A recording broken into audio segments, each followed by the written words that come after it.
Hello friends, బాగున్నారా అందరూ? ఇవాళ మటను మామిడికాయ ఎలా వండుకోవాలో చూద్దాము. ఈ మటను మామిడికాయ అన్నది చాలా టేస్టీగా ఉంటుంది రైస్లోకి. నేను 1/2 కేజీ మటన్ తీసుకున్నాను, ఒక మామిడికాయ తీసుకున్నాను, 3 ఉల్లిపాయలు, 4 పచ్చిమిరపకాయలు ఇలా తరిగి పెట్టుకున్నాను. ఇప్పుడు మామిడికాయ తొక్క తీసుకొని తురుముకోవాలి.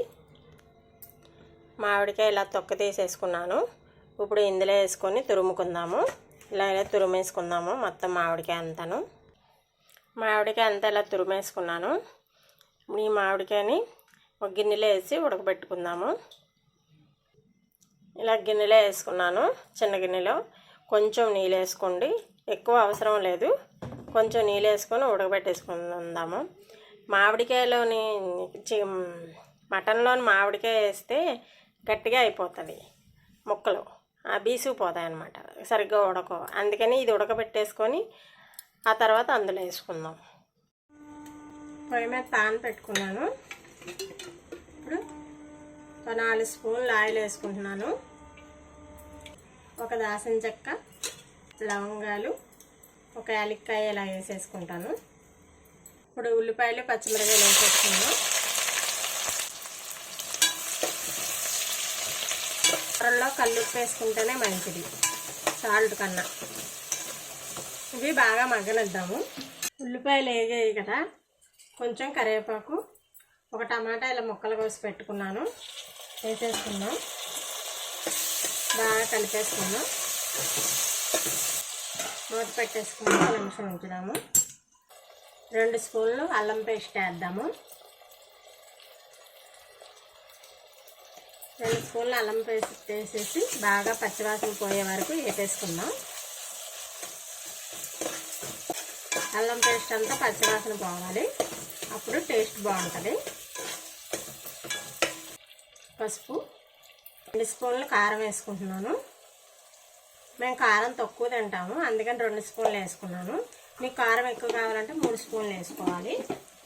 వేసుకున్న తర్వాత కాసేపు కారం కూడా మగ్గే వరకు కొంచెం వేపుకొని కాసేపు మూత పెట్టండి.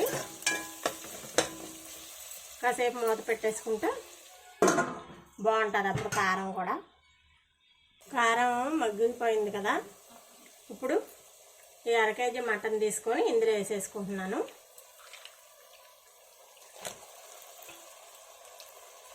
వేసుకొని బాగా కలుపుకోవాలి.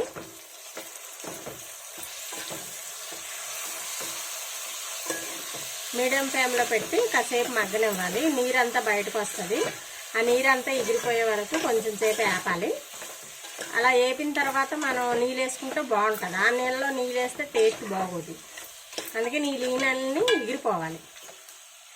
మూత పెట్టి మగ్గనిద్దాం.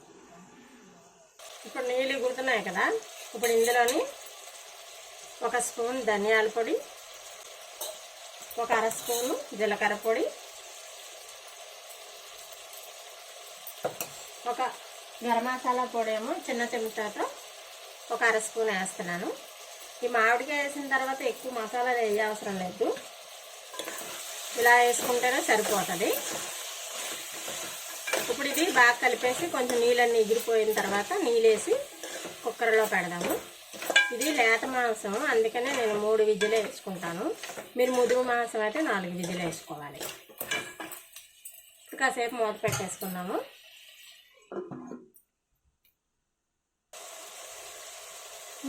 నీళ్ళన్నీ ఎగిరిపోయినాయి. ఇప్పుడు ఒక 1/2 గ్లాస్ నీళ్ళు వేసుకుంటే సరిపోతుంది. కుక్కర్లో కదా ఎక్కువ నీళ్ళు పట్టవు, మళ్ళీ పలసగా ఉండిపోద్ది అన్నమాట. అందుకని ఇలా ఒక 1/2 గ్లాస్ వేసుకొని 3 విజిల్స్ వచ్చే వరకు పెట్టుకుంటే సరిపోతుంది. ఇప్పుడు మనం కుక్కర్ మూత పెట్టేద్దాము. ఇలాగా 3 విజిల్ వేసాను, ఇలా ఉడికిపోయింది. ఇంకో చూడండి, 1/2 గ్లాస్ నీళ్ళు వేసినా ఎన్ని నీళ్ళు ఉన్నాయో ఇంకాను. ఇప్పుడు ఇందులోని ఈ మామిడికాయ ఇలాగా ఉడకబెట్టి పెట్టేసుకున్నాము, ఇందులో వేసేసుకుంటున్నాను.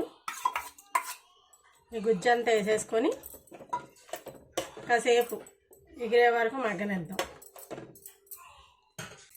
జాజికాయ తెలుసు కదా, చిన్న ముక్క తీసుకొని ఇలా పొడిగా చేసాను, ఇది వేసేసుకుంటున్నాను. ఈ జాజికాయ పొడి మటన్లో వేసుకుంటే చాలా బాగుంటుంది. ఇప్పుడు ఇది కాసేపు ఎగరనిద్దాం. కొంచెం నీళ్ళన్నీ దగ్గరికి ఎగిరిపోయే వరకు ఉంచుదాం పొయ్యి మీద. ఉడికేటప్పుడే కొంచెం కొత్తిమీర వేసేసుకుందాం. కొత్తిమీరతో పాటు ఉడికితే బాగుంటుంది. మళ్ళీ పైన కొంచెం వేసుకుందాం.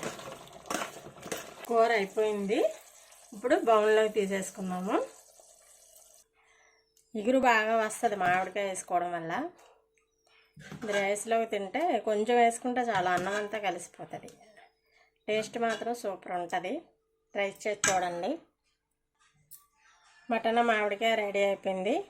టేస్ట్ చేసి చూడండి, చాలా బాగుంటుంది. Thank you. నచ్చితే కనుక లైక్ చేయండి, షేర్ చేయండి, సబ్స్క్రైబ్ చేయండి.